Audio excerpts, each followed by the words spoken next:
Alhamdulillahilladzi ja'ala al-mawa'ida tabshiratan wa dzikra lil albab wa hada biha man sabaqat lahu sya'adatu min rabbil arbab wa fataha bi mafatihiha aqfala qulubil hadina al-muhtadina lisyawab. Asyhadu an la ilaha illallah wahdahu la syarika lah alladzi asaba al-wa'idina wal mutta'idina bi jazilil ajri was sawab. Wa asyhadu anna sayyidana Muhammadan abduhu wa rasuluh afdalu man utiyal hikmata wa fashlal khitab. Allahumma salli wa sallim wa barik ala sayyidina Muhammad an-nuri dzati wa sirri sani fi syairil asma'i wa shifat wa ala alihi wa sahbihi ajma'in. Amma ba'd, fa ya ayyuhal muslimun ittaqullaha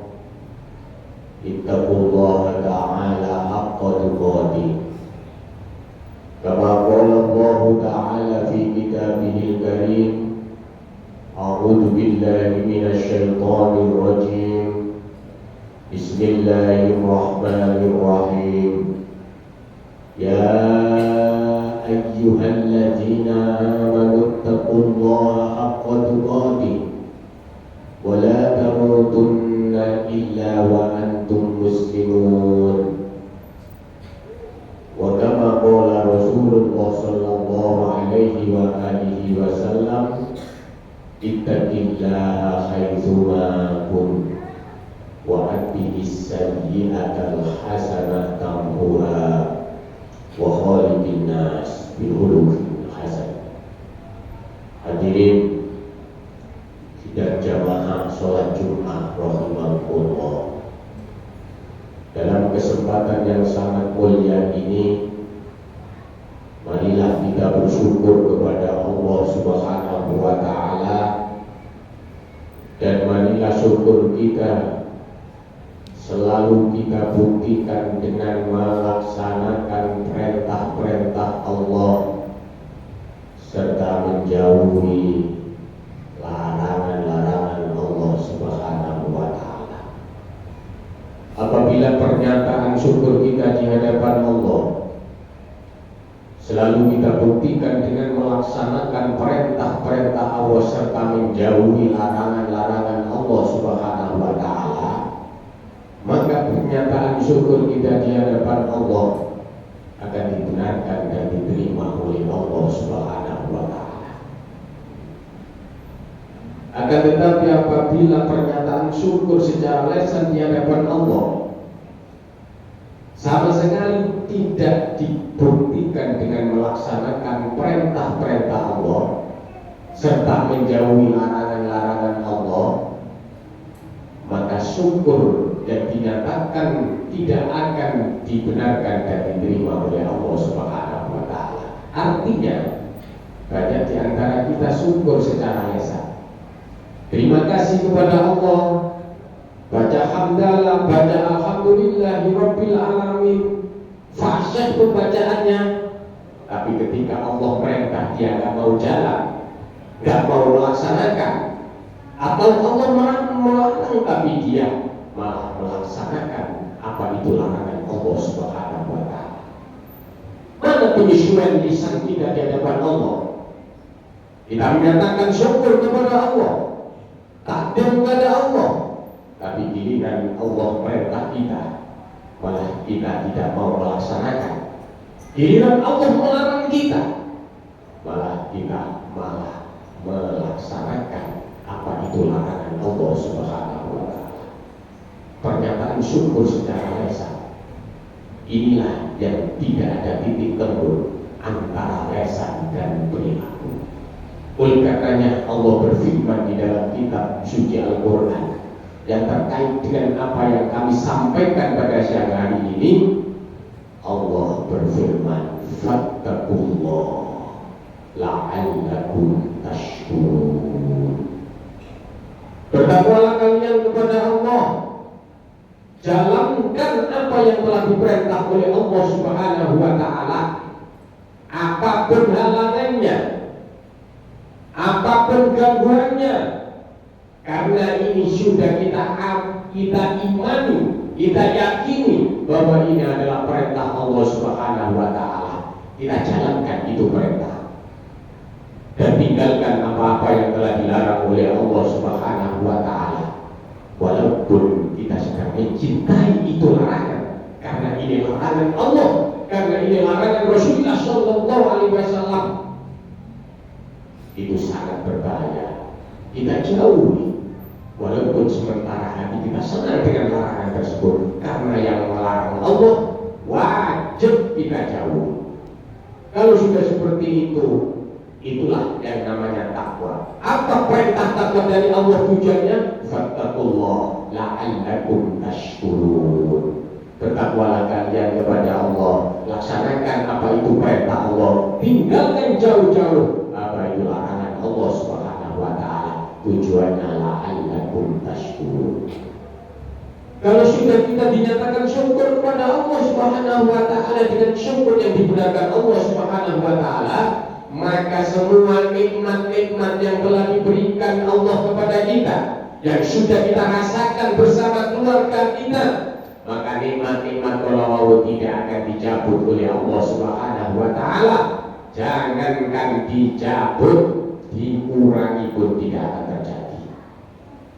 Itu kalau syukur kita dibenarkan oleh Allah.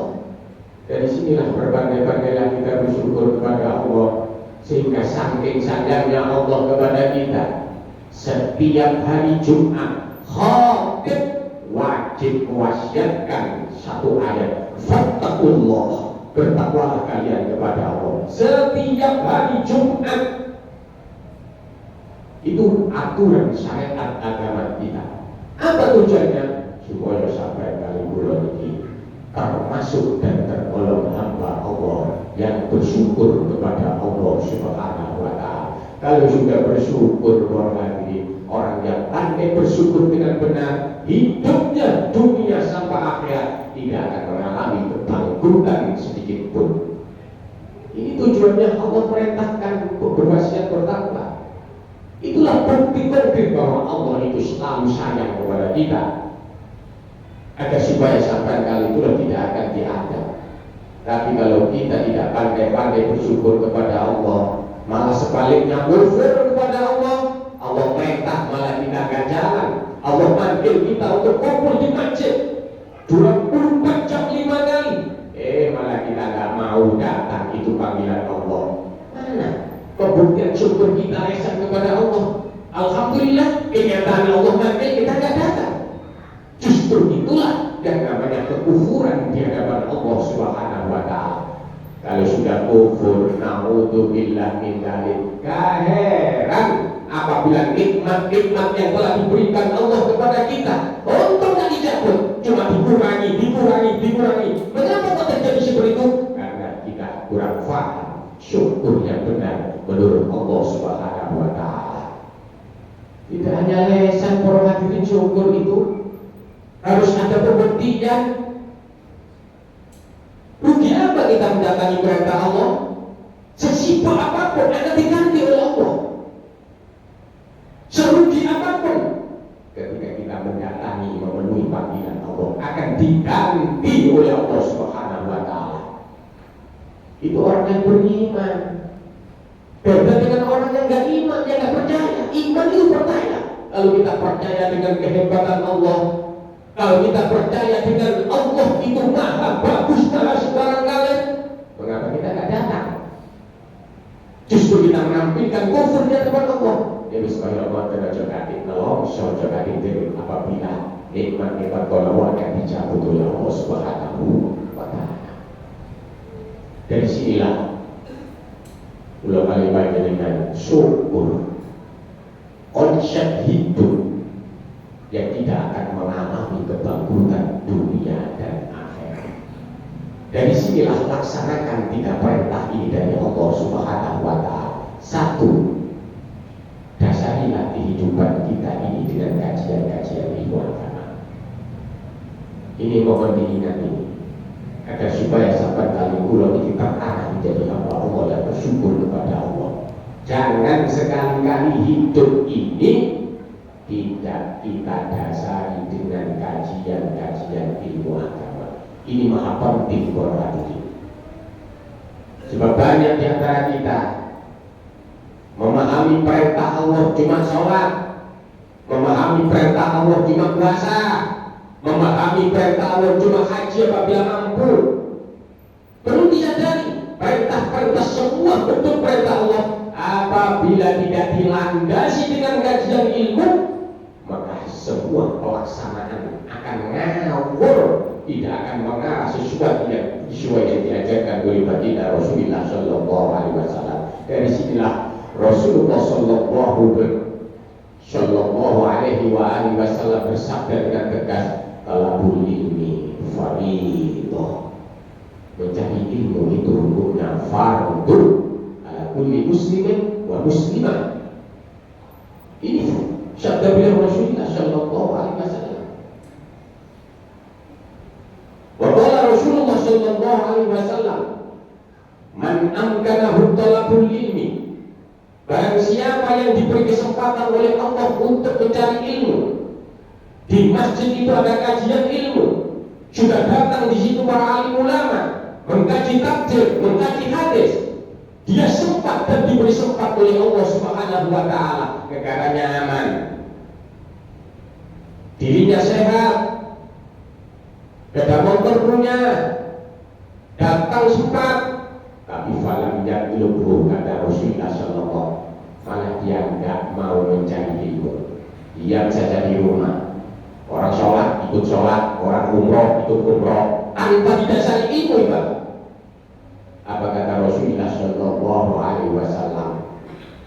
Orang tersebut besok apabila hadir di hadapan Allah akan mendapatkan siksaan yang sangat pedih. Makanya para hadirin, dalam surat Fatir, hidup ini jangan sampai terlepas tidak perkara. Jangan sampai hidup ini tidak bisa dengan kajian-kajian ilmu agama. Artinya ngomong ngaji itu perintah Gusti Allah. Yang kedua, waqamus sholat, tegakkan sholat dengan berjamaah. Sebab contoh dari Rasulullah Shallallahu Alaihi Wasallam di dalam sholatul maktubah, Rasulullah tidak pernah sholat sendirian di rumah. Apabila sholat itu sholat fardu, beda dengan sholat sunnah. Didirikan masjid semegah ini agar supaya sekitar masjid ketika Allah memanggil, mari kita berbondong-bondong untuk memenuhi panggilan Allah, perlu sholat berjamaah, sholat fardu. Coba tunjukkan satu hadis saja yang menerangkan kanjeng Nabi sholat di rumah, sholat fardu. Tidak ada. Rasulullah memimpin berjamaah, mengajak para muslimin, para sahabat untuk bersama-sama sholat berjamaah. Itu yang dimaksud dalam surat wa aqamus sholat, sholat berjamaah.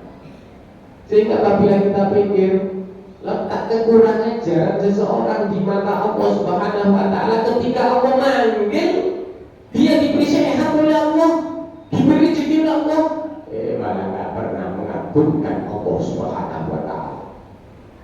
Uang ini mesti diceluk Gusti Allah wani manggil, berarti secara langsung dia meremehkan Allah. Terus remehkan Allah.